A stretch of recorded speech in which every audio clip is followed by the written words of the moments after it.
Pozdravljeni. Danes je 32. nedelja med letom in v evangeliju slišimo, kako Jezus pove učencem tole priliko. Nebeško kraljestvo je podobno 10 devicam, ki so vzele svoje svetilke in so šle ženinu naproti. 5 izmed njih je bilo nespametnih in 5 je bilo pametnih. Nespametne so vzele s seboj svoje svetilke, niso pa vzele s seboj olja. Pametne, preudarne, pa so vzele svetilkami vred tudi olje.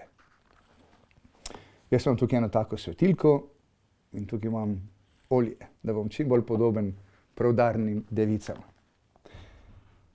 Svetilka, ki sveti na olje, ne more svetiti, če nima olja. Svetilka predstavlja nas, ljudi, naša svetloba in toplota so dobra dela, tista, ki jih naredimo iz ljubezni. Kaj je pa naše olje? Na kaj pa mi ljudje gorimo? Olje je ljubezen. Ljubezen, ki smo jo prejeli.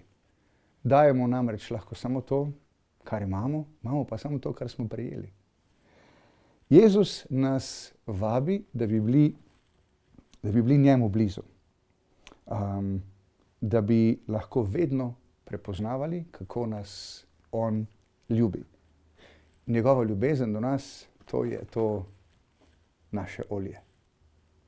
Ko doživljamo, da nas ljubi, se naša svetilka polni in ko je naše srce polno ljubezni, takrat lahko v resnici ljubimo druge.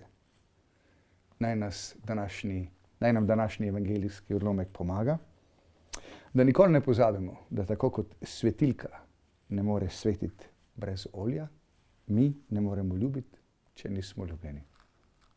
Vse dobro.